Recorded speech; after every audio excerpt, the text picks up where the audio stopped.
महाराज सांगतात की या सगळ्या अविनाशी व्यवस्थेमध्ये तुम्ही अविनाश परमात्मा आहात, ही तुमची खरी ओळख आहे. आहे मी हा कोण करावा विचार म्हणे ज्ञानेश्वर निवृत्तीचा. तुम्ही कोण आहात तर तुम्ही सूक्ष्म असलेले निर्गुण परमात्मा आहात, ही तुमची काय आहे खरी ओळख आहे.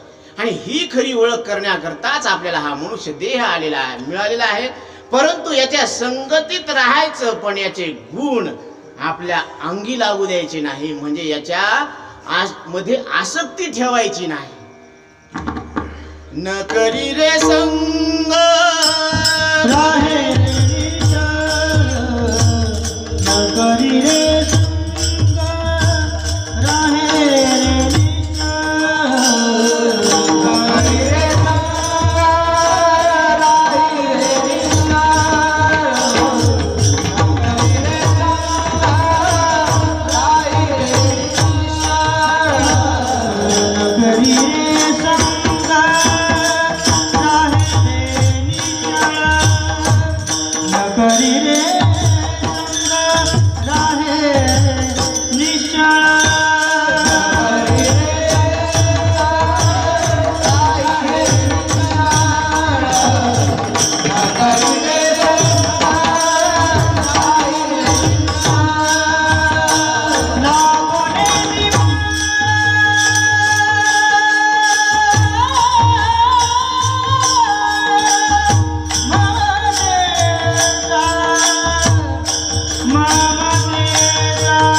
राहे संग राहे रे निश्चळ लागो निधी मळ ममतेचा. म्हणजे आपल्याला याच्या मृत्यूचा रंग चढत नाही, उचातून जायचं पण पाचट अंगाला लागू द्यायचं नाही.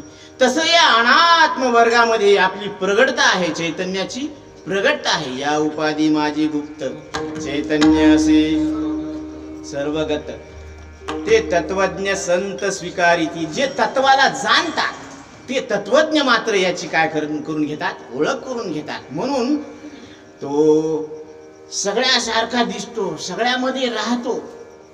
तो संसर्गा माझी असे सर्वासारिखा दिसे परी जैसा तोय संगे आभासे भानुबिंब. जसा पाण्यामध्ये सूर्यबिंब आभासत असते ना, तसं तो सगळीकडे दिसतो, सगळ्यामध्ये आहे असा दिसतो. पण त्याच्या ठिकाणी जे आशा आणि पाश आहेत ना, तो रहित आशा. आईशा चिन्ही चिन्ही तू. आशा चिन्हानी जर तुला कोणी दिसलं ना अर्जुना, देखशी तोची मुक्त. तोच कोण आहे, मुक्त आहे. आशा पाश रहित ओळख तू. त्याला आशा पाश राहिलेले नाही. गेले आशा पाश निवारो